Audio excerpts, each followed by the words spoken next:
welcome back to another video. So ngasi video study product review tawzadoine. The product review will be about two products that are sent to me by the company Guduchi Ayurveda ko. Sige Guduchi Ayurveda hariba companies na ingona thabirakpa product ani khaki review tawzagadoine. Product ani se kai product no ha matamda ahanbada under 35 skin delight face cream ko. Aduga amana skin delight Guduchi skin delight face serum ko. Sige Guduchi skin delight face serum hariba siga sige face cream siga Guduchi Ayurveda na aigi damakta thabir do ay nakana dum hek york padagi sizinaba hawre ko aduga product sige quality amadi effectiveness to ina di khangjari ado sige dum review ma khak tawzaram gena tawbane do mayamda review se haudrikanda Guduchi Ayurveda hariba brand company sigi damakta features khradang haijaramge ko ahanbada Guduchi Ayurveda hariba company se khoina dum maming tabirama bayai tabiram dribayai do khoina Amazon da magi oiba product ama hekta thiba matamda or Flipkart da magi oiba product ama hekta thiba matamda ko dum kai haini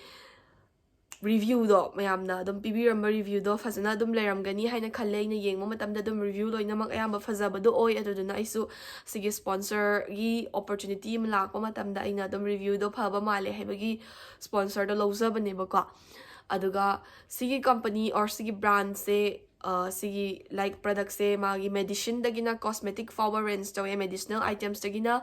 cosmetic flower rinse tawe aingona thabirak pasna cosmetic items ni ko ado sige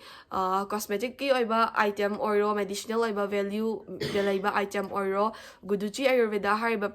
brand sige product sing se dum aikoi sizinnagadoriba customer aikhoiga company siga trust to build tawlanabagi damakta brand siga trust to layanabagi damakta effective oiba loinamak effective oiba way da build tawrak pangakta ni ko medicine oro cosmetic oro loinamak effective oiba and then ngasagi sizinaba matamda adum short period of time the effectiveness to adum isana uba phangboda adugumbado oigani aduga Guduchi Ayurveda hariba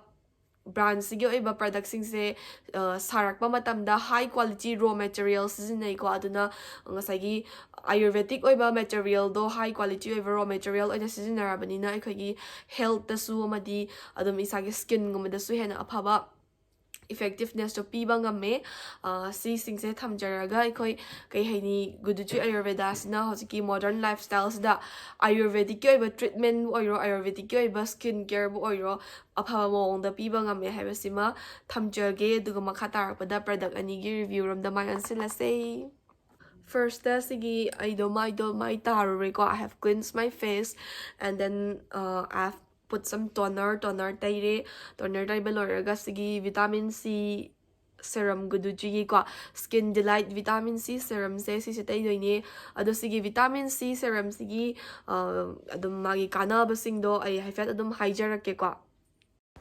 So sige vitamin C face serum se price ko ina 599 rupees la eko aduga sige vitamin C serum sina akogi skin da glowing complexion amadi even skin tone pa aduduga akogi fine lines laibagumba skin da akogi masagi texture laibagumba do adugumba do loinamak adum improve to halle smoothing da help to halle ko aduduga akogi skin je young and healthy oina laibada help to weba aduga akogi skin je dum firmness kumba tightness kumba do adudo vitamin A and E green tea extract aloe vera extract sige mayam sina koi skin se hena nauthokhan bada sige vitamin C serum sina help tawe ba ko aduna mayam sige serum se dum sizina ba yamna nungaye hai tare sige like vitamin C serum se ko.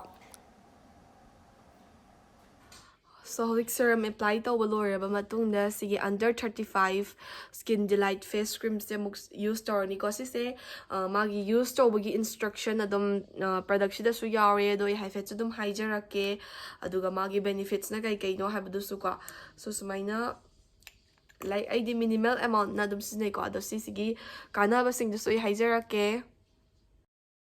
So sigi skin delight ki under 35 ki face cream sina ko gi skin gi acne guma scars guma treatment de help taweba ko aduduga akhoi gi skin se adum kai haini dead cells guma regenerate tawbada dead cells sing do healthier cells na adum mahut silbagi regenerate tawbada help tawe vitamin E su content tawe ko vitamin E sina ko gi skin se sida kana ba hen effectiveness to pi hai tare aduga khoi skin sibu adum harmful UV rays tagi su protect taweba ko sigi cream sina so mayam products se aina haidi hoi week ama admaina phari ko ngon york pa du week ama phari do ai season aba dum hawe daily use to dum season ai ko ai skin care da dum sigi product ani she hapaga season ai ado hojik faw da dum ai skin da yamna breakout tawba khotba chana da ba du gumba ka shu leite aduga product se season aba tam da isa da glow gumba dum feel tawzaba ko wakhal ni khangde amani ni khangde dum feel di tawe aduna mayamna dum try tawi ba ya ina khale dum isada glow guma dum phangani haina khalle ko ado sigi product se dum mayamna leibining taragadi purchase link do ai makhada ai description box dum hapcheramge ado da mayamna changaga dum ai gi coupon code season nabiraga ko coupon code to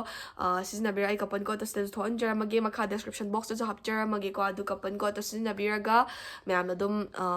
10% off ko ai coupon code to sinabiraga 10% off ta product sing sa dum use to biba yani product sing sa dum lai biba yagani ado ai description da link sing to hapchar mage ngasi gyo na di video sa matang sa solution jarage